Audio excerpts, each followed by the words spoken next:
Hey everybody, what's up? Yeah, we are doing a review for the Streetfighter V4. Now, this is something I've wanted to get my hands on for forever, and finally, I am.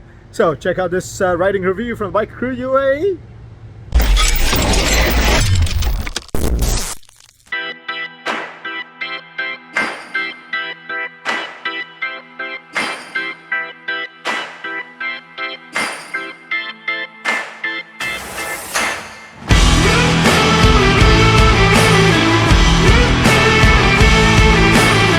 Alright, so all of us are suiting up because we are going back home, right? And we're going to take these bikes and we're going to go back. So we're going to ride in the night. That way you guys can even see what it's like riding in the night. Simple as that, really. So we're going to head home through a bit of traffic, but we're going to try and we'll see how it is, because unfortunately at this time of the night we are going to get a fair bit of traffic. So we'll try to make the most of it as best we can. Well, you can see in the night the display does change to dark from the white which it is in the day, so it does make it a lot easier to look at. It's pretty cool. Now forgive the sound because I have a KTM right next to me, and it is loud. It is loud.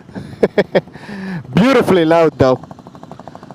An amazing Austin Racing exhaust on it.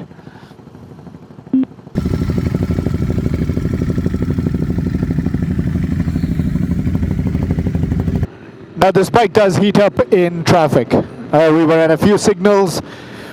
We were just sitting there and this thing began to warm up. Now it is not as bad as the V2 or the other V4 are, but it is bad.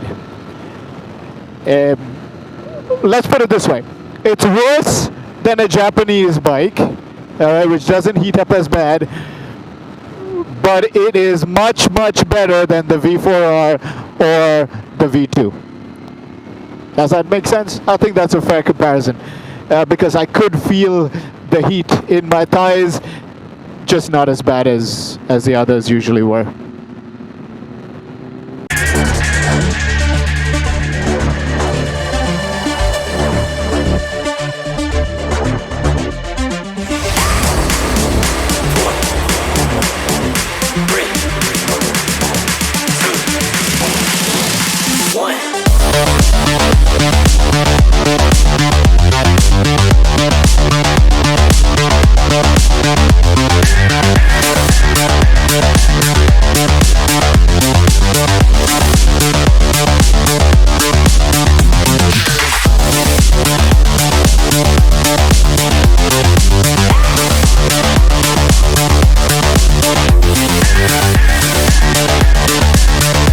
I can categorically say that this bike loves to corner.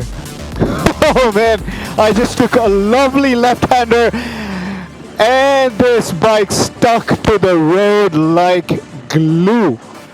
Now I'm sure it has something to do as well with the Diablo Rossa Corsa 2s that this bike is running, which is a nice sticky tire. But just the way the bike turned in, it just felt so right. I loved it. Unfortunately, we have traffic. Now, I know the idea was to give you a real-world application of this bike on what it's like on your daily commute.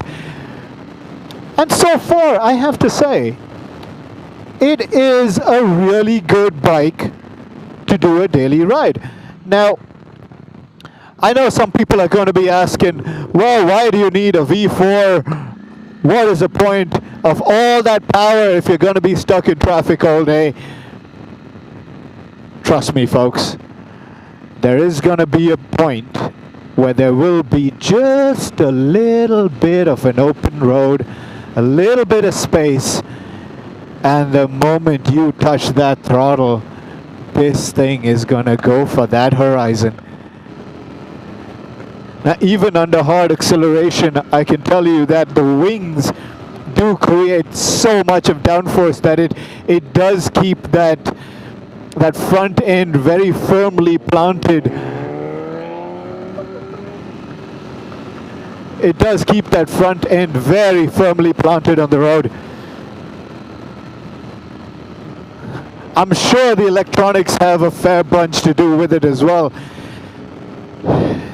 But even when you go into a corner, the nose is so precise. It dives straight in.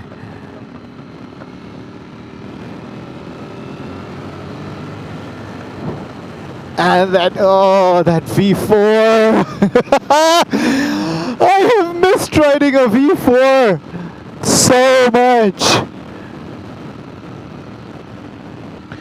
Now the V4 on this machine is derived from the V4R, like I said earlier. However, it does retain some of the awesome Panigale V2 and the old 1299 bits, where there is that characteristic little vibration when you punch the gas. Just before it takes off, it almost feels like it's settling into place in order, like a runner on a block, like a sprinter on his blocks, just ready to go.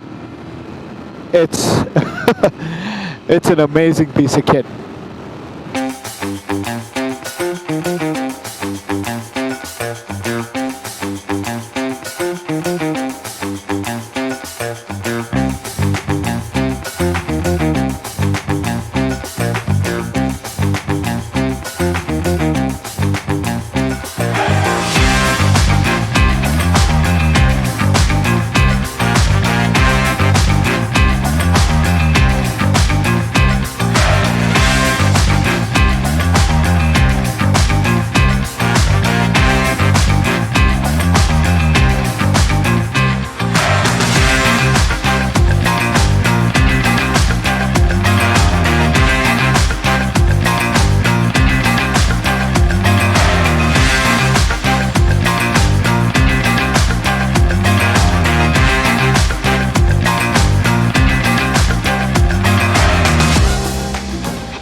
The startup procedure for the V4 is pretty straightforward.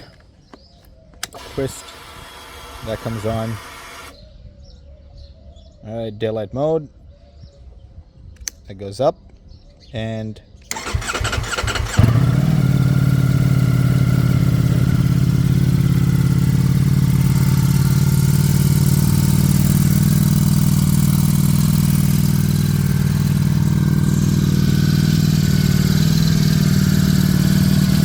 so guys, that's the end of the review of this Streetfighter V4. It was an amazing bike to ride. I do hope you enjoyed it. Thanks for watching. As always, ride safe, and I'll see you on the road.